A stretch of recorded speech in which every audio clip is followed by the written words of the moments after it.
बिस्मिल्लाहिर्रहमानिर्रहीम। Welcome to the learning point. The learning point में हमारा पॉलिटिकल साइंस का आज लेक्चर 2 है। तो हम स्टार्ट करते हैं लेक्चर 2 को वेस्टर्न फिलोसफर प्लेटो से। प्लेटो के इस लेक्चर में हम इंट्रोडक्शन से स्टार्ट करेंगे, देन हम मूव करेंगे प्लेटो के आइडियल स्टेट के कंसेप्ट की तरफ। ये सब चीज़ें आपस में लिंक हैं। आइडियल स्टेट में ही उसने थ्योरी ऑफ एजुकेशन प्रोवाइड की। देन हम मूव करेंगे उसके फिलोसफर किंग की तरफ। फिलोसफर किंग उसका एक पावरफुल किंग था जिसको उसने सारी पावर्स दे दी थी। देन प्लाटो के जस्टिस के कंसेप्ट और कम्युनिज्म के कंसेप्ट के बारे में जानेंगे। तो हम अपने लेक्चर को स्टार्ट करते हैं इंट्रोडक्शन से। प्लाटो का बर्थ टू डेथ पीरियड 427 से 348 बीसीई है। वो एथेंस में पैदा हुआ। सोक्रेट उसका एक टीचर था जो एक मशहूर वेस्टर्न फिलोसफर था। वो अपने टीचर से काफ़ी इंस्पायर्ड था। उसने 387 बीसीई में एक स्कूल बनाया जिसे उसने अकेडमी का नाम दिया था। वो अकेडमी में उसने अपने फिलोसफर किंग और एजुकेशन के कंसेप्ट को बताया था। उसने एक बुक लिखी थी द रिपब्लिक, जो काफ़ी मशहूर हुई थी। उसने अपनी बुक रिपब्लिक 375 बीसीई में राइट की। इसी द रिपब्लिक में उसने अपनी आइडियल स्टेट और फिलोसफर किंग के कंसेप्ट को बताया। अगर हम आइडियल स्टेट की बात करें तो उसने आइडियल स्टेट का कंसेप्ट इस तरह बताया कि आइडियल स्टेट वो होगी जिसमें उसने सोसाइटी को डिवाइड कर दिया 3 हिस्सों में, एक फिलोसफर, एक सोल्जर और एक वर्कर। उसने कहा कि जो भी एक आम आदमी होता है, आम आदमी के पास 3 पावर्स होती हैं। उनमें से जो 3 एबिलिटीज़ होती हैं, एक एबिलिटी डोमिनेंट होती है। एक आदमी के पास एक रीज़न की होती है, एक एपेटाइट होती है और एक स्पिरिट होती है। जो रीज़न होती है, वो उसके विज़डम को बयान करती है। तो जो एपेटाइट होती है वो उसकी ख्वाहिशात को बताती है। जो स्पिरिट होती है वो उसे बुरे कामों से रोकती है। तो जो भी एक पर्सन होगा उसमें इन तीनों में से एक एबिलिटी ज़्यादा होगी, वो डोमिनेंट होगी। जिसमें वो एबिलिटी डोमिनेंट होगी वो उस सोसाइटी के हिस्से में ही चला जाएगा। जैसे उसका आइडियस्ट सोसाइटी का कंसेप्ट था, उसमें फिलोसफर किंग के बारे में उसने बताया कि जिसके पास जो रीज़न की एबिलिटी होगी उसकी सोसाइटी में वही एक फिलोसफर किंग की तरफ जाएगा। उसने सोसाइटी को जब डिवाइड किया इन 3 हिस्सों में, तो इन्हीं 3 फंक्शनल स्पेशलाइजेशन की बुनियाद पर उसने सोसाइटी को डिवाइड किया। उसने कहा कि जिसके पास रीज़न की एबिलिटी है, उसके पास विज़डम है कि वो फैसले अच्छे तरीके से कर सकता है। देन उसने कहा जिसके पास एपेटाइट है, वो सिर्फ़ ये सोचता है कि किस तरह काम किया जाए, वो प्रोड्यूसर की तरफ चला जाता है। जिसके पास स्पिरिट है, उसके पास एक पावर है डिफेंड करने की। तो उसने फिलोसफर, सोल्जर और वर्कर्स को इसी तरह डिवाइड कर दिया। रीज़न को उसने, जिनके पास रीज़न की एबिलिटी थी, उनको उसने फिलोसफर क्लास में चला गया। तो एपेटाइट वाली थी उसको वर्कर्स में कर दिया, और जो सेपरेट वाली थी उसको उसने सोल्जर्स में कर दिया। इस तरह उसने सोसाइटी को डिवाइड कर दिया 3 हिस्सों में। और उसने अपने एजुकेशन कंसेप्ट को भी इन्हीं 3 हिस्सों में डिवाइड किया। और उसने जितनी भी पावर्स हैं, जितना भी उसका एजुकेशन का कंसेप्ट है, उसने वो रीज़न वाले पार्ट को दिया कि जिनके पास ये विज़डम होगा तो वही एजुकेशन को हासिल कर सकेंगे और वही स्टेट को चला सकते हैं। तो प्लाटो की जो आइडियल स्टेट है उसके डिफरेंट एट्रीब्यूट्स थे। उसमें जो आइडियल स्टेट का जो किंग था वो एक फिलोसफर किंग था।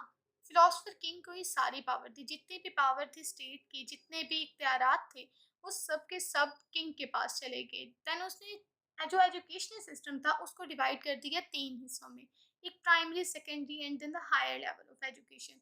और उसने वो एजुकेशन सिस्टम भी प्रोवाइड करने के बाद में सोसाइटी को इस तरह डिवाइड किया कि जो लोअर लेवल ऑफ क्लास है सोसाइटी की, उसको उसने एजुकेशन नहीं दी। देन उसने कम्युनिज्म का कंसेप्ट दे दिया अपने आइडियल स्टेट में। वो कम्युनिज्म भी उसने जो अपर 2 लेवल थे उनमें डिवाइड किया। इस तरह उसने सोसाइटी को डिवाइड कर दिया। देन उसने थ्योरी ऑफ एजुकेशन प्रोवाइड किया। उसका जो थ्योरी ऑफ एजुकेशन था उसने उसको 2 फेजेस में डिवाइड किया, एक फर्स्ट फेज और एक सेकंड फेज। अगर हम फर्स्ट फेज की बात करें तो फर्स्ट फेज स्टार्ट होगा प्राइमरी बर्थ से। प्राइमरी लेवल है, सेकेंडरी होता है हायर लेवल। जो प्राइमरी फेज है वो बर्थ से स्टार्ट होगा, यानी जब बच्चा छोटा होगा तो वहां से स्टार्ट होगा 7 AM।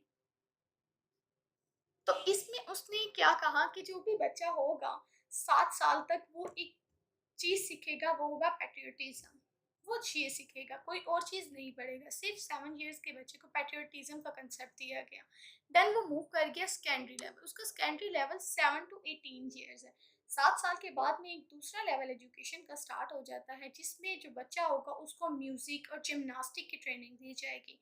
उसको ये चीज़ें सिखाई जाएँगी, ना कि मैथ्स वगैरह सिखाई जाएँगी।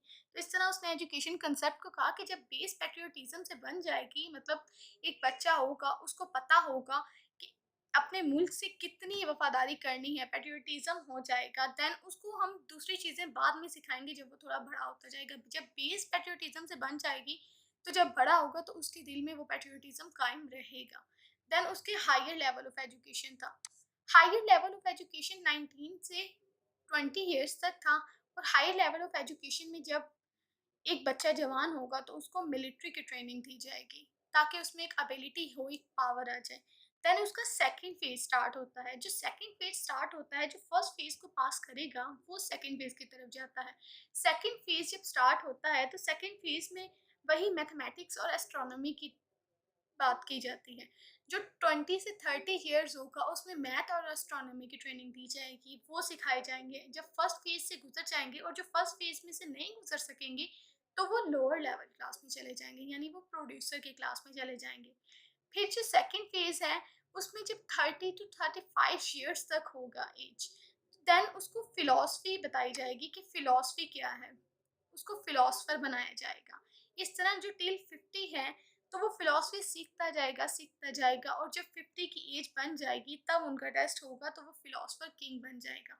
जो दोनों फ़ेज़ हैं उनके दरमियान टेस्ट होगा कि एक फ़ेज़ से दूसरे फ़ेज़ में जाने के लिए जो बच्चा टेस्ट को पास करेगा तो वही एंटर हो सकेगा और next high level of education ले जाएगा। इसीलिए इसके कंसेप्ट और जो थ्योरी ऑफ एजुकेशन है, इसीलिए इसको कहा जाता है कि उसने एजुकेशन को भी सोसाइटी में डिवाइड कर दिया कि अपर क्लास के लिए सिर्फ एजुकेशन रहेगी, जो लोअर क्लास होगा, जो फर्स्ट फेज से सेकंड फेज में नहीं जा सकेगा, वो एजुकेशन को हासिल नहीं कर सकेगा। ये इसका थ्योरी ऑफ एजुकेशन का कंसेप्ट था। देन प्लाटो ने एक जस्टिस का कंसेप्ट प्रोवाइड किया। यहाँ पे प्लाटो की एक कोट से हम स्टार्ट करते हैं कि प्लाटो ने कहा कि justice mean minding one's own business. Plato का मेन जस्टिस का कंसेप्ट यही था कि अगर हर बंदे की फंक्शनल स्पेशलाइजेशन है, हर बंदे के पास अपनी एक एबिलिटी है, तो वो अपने काम से काम रखेगा। अगर वो अपने काम से काम रखेगा और वो दूसरों के काम में दखल अंदाजी नहीं करेगा, तो इस तरह जस्टिस रहेगा सोसाइटी में, और जिस जिस सोसाइटी में जस्टिस होगा वो सोसाइटी एक आइडियल सोसाइटी बनेगी। तो उसके मुताबिक जस्टिस क्वालिटी ऑफ सोल है। It does not depend upon any external source of power. उसने यही कहने की कोशिश की है कि जब एक बंदा अपने काम से काम रखता है और दूसरे के काम में दखल-अंदाज़ी नहीं करता है, तो ऑलरेडी ही सोसाइटी एक स्मूथ वे पर मूव कर सकती है। तो इस तरह उसका जो जस्टिस का कांसेप्ट था, वो यही था। देन प्लाटो ने मूव किया कम्युनिज्म के कांसेप्ट पे। प्लाटो का जो कम्युनिज्म का कांसेप्ट था, उसने कम्युनिज्म को 2 हिस्सों में डिवाइड किया, एक कम्युनिज्म ऑफ प्रॉपर्टी और कम्युनिज्म ऑफ फैमिली। प्लाटो का जो कम्युनिज्म का कांसेप्ट था, उसने ये कंसेप्ट भी सिर्फ हाई लेवल क्लास के लिए रखा। ये जो प्रोड्यूसर क्लास है, जो लो लेवल क्लास है, उसने उसमें कम्युनिज्म का कंसेप्ट नहीं दिया। क्योंकि जो इसके मुताबिक कम्युनिज्म का कंसेप्ट इसलिए उसने दिया ताकि जो फिलोसफर किंग होगा, वो अपने जो काम है उससे पीछे ना हट सके। अगर उसके पास प्रॉपर्टी होगी, उसने कम्युनिज्म ऑफ प्रॉपर्टी और कम्युनिज्म ऑफ फैमिली का कंसेप्ट दिया। कम्युनिज्म ऑफ प्रॉपर्टी में ये था कि जो एक प्रॉपर्टी होगी फिलोसफर किंग की, जो अपर क्लास वालों की प्रॉपर्टी होगी, वो होल द सोसाइटी की प्रॉपर्टी होगी, वो उसकी अपनी प्रॉपर्टी नहीं होगी। जो फिलोसफर किंग होगा ना, वो कोई प्रॉपर्टी रख नहीं सकेगा, उसके पास इतनी एबिलिटी नहीं होगी वो कोई प्रॉपर्टी रख सके, ना ही वो फैमिली रखने का इख्तियार रखता होगा। उसका यही मकसद था कि अगर वो प्रॉपर्टी रखेगा या फैमिली रखेगा, तो उसका ज़हन वही होगा कि प्रॉपर्टी एक है, अगर हमारे पास एक चीज़ है थोड़ी मिक़दार में, हम चाहेंगे उसको और मिक़दार में ज़्यादा करना। अगर वो प्रॉपर्टी रखेगा, तो उसको होगा कि और वो प्रॉपर्टी को जमा करे। इस तरह वो फिलॉसफर किंग आइडियल स्टेट नहीं कायम कर सकेगा, अपने स्टेट के सारे काम नहीं कर सकेगा, अपने स्टेट के जो वर्कर्स हैं, जो स्टेट की नेशन है, उसके बारे में नहीं जान सकेगा। सिर्फ़ वो अपनी एक प्रॉपर्टी और अपनी और फैमिली के पीछे लगा रहेगा। यही उसका प्लॉटर का कम्युनिज़्म का कंसेप्ट था, जिसमें उसने कम्युनिज़्म और प्रॉपर्टी और फैमिली के बारे में बात की, और इस पे यही क्रिटिसिज़्म भी हुआ कि इस तरह ये पॉसिबल नहीं है कि कम्युनिज़्म और प्रॉपर्टी या कम्युनिज़्म और फैमिली हुआ जाए। तो प्लॉटर के बारे में हम क्रिटिसिज़्म पे बात करें, तो इसमें जो सबसे पहला क्रिटिसिज़्म होता है, वो इसके फिलॉसफर किंग पे होता है। जो प्लॉटर का फिलॉसफर किंग है, सारे के सारे इख्तियारात उसके पास हैं। उसको एक्स्ट्रा पावरफुल बता दिया गया है। इतना पावरफुल है कि उससे कोई भी कोई इख्तियार छीन नहीं सकता, कोई भी ले नहीं सकता। उसके पास इतनी पावर होगी, वो किसी के भी राइट्स को वायलेट कर सकता है। देन उसका जो एजुकेशनल सिस्टम है उस पर क्रिटिसिज्म है कि जो एजुकेशन सिस्टम है उसको डिवाइड कर दिया, उसने सिर्फ हाई लेवल के लिए एजुकेशन को बता दी है, जो लो लेवल है वो तो एजुकेशन को गेन ही नहीं कर सकेंगे। देन उसका जो कंसेप्ट ऑफ ह्यूमनिज्म है वो बहुत नैरो है।